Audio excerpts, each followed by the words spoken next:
Hi, this is Christina Nosek, and I'm the author of Answers to Your Biggest Questions about Teaching Elementary Reading, part of Corwin's Five to Thrive series. And I'm so excited to be talking to you today. So, I'm starting my 21st year as a classroom teacher, and my first day of school is a day after tomorrow from when I'm recording this video. So, I have a lot going on. I want to welcome you. If you are a new teacher, welcome to our profession. Thank you for coming into our profession. We need great teachers, and I'm so glad you've joined us. So today I'm coming to you from my classroom library, and behind me you see part of my library, and I'm gonna scan over here to show you a little bit more. It is still in the process of getting ready, so things are a little bit disheveled. I still have quite a bit of work to do in the library. But one thing new teachers are always wondering about is, how do I get started with a classroom library? And so I gave some tips and answers to your biggest questions about teaching elementary reading, and I'd like to share those with you today. So the book is filled of tons of questions and answers, and I'm flipping to the question, how do I build and organize a classroom library? People always wonder, new teachers always wonder, where do you get all these books from? How do you know which books to get? How do you organize your books?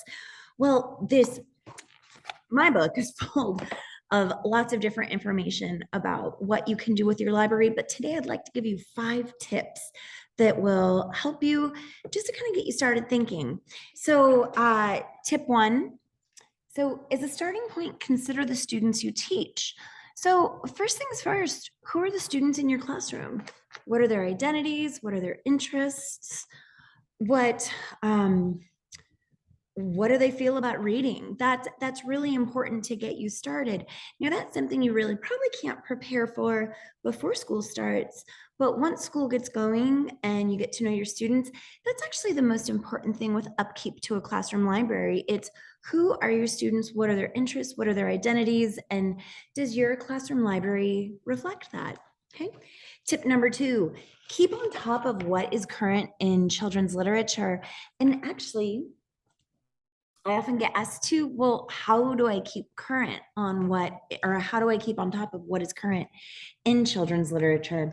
So Appendix E lists awards to follow, blogs and websites, and actually different Instagram accounts of other teachers and educators who specifically write about books, who write about children's literature, who stay on top of children's literature, different librarians to follow. So Appendix E, page 156, will help you out there. All right. Tip number 3. Always ask students what they want to see included in the library. One of my favorite things to do at the beginning of the year is to have an empty basket in the library, and it's labeled, what do you think should go in this box? Or what's missing from our library? And seek out student input. What do students want to see? After all, it's your students who are going to be reading the books. So it's really, really important that you seek out their input once they're in the classroom. Right. Tip 4, this is so important. And this is probably the single biggest thing that helped me build my classroom library over my 21 years as a teacher. And that is, they're right here. Take advantage of Scholastic. So Scholastic book catalogs. This is one, the most affordable way to purchase books. 2, if you send home their book catalogs with students, you get bonus points. And bonus points, the more bonus points you have, the more books you'll be able to get for free from Scholastic. So I can't even tell you how many books I've received over the years because of the generosity of Scholastic and their bonus point system for teachers. So I'm sure other teachers at your school can tell you about this if it's new to you.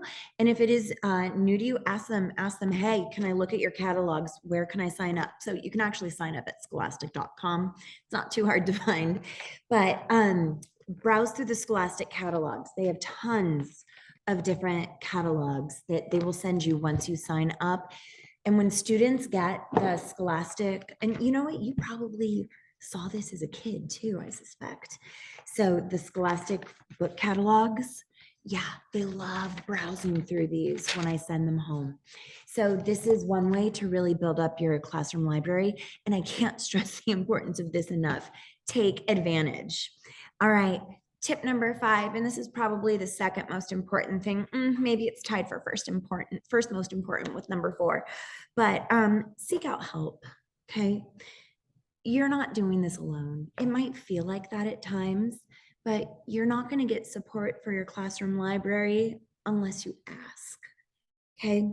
Ask your principal, your school librarian, and other staff about ways to gain funding for your library to keep it relevant, to keep it growing. The worst they could do is say, no, we don't have any funding, right? Another thing too, ask the other teachers at your school. Just a little story for you. Last year, we had a new teacher at my school, a teacher who moved into 4th grade. She didn't really have many books in her classroom library. And she asked us, what can we do? And a lot of us had multiple copies of books and bags of other books we've just acquired over the years, bags that former classroom parents have given us as their children have gotten older and they've cleaned out their home libraries. And we gave her a lot of books. You never know, lots of teachers just have a surplus of books. So ask, ask, ask. It doesn't hurt to ask. All right. Again, welcome to our profession. I am so glad you're here with us. And if you have any more questions, hopefully the answers are in here and in some of Corwin's other books in the 5 to Thrive series. All right. Take care. Happy school year.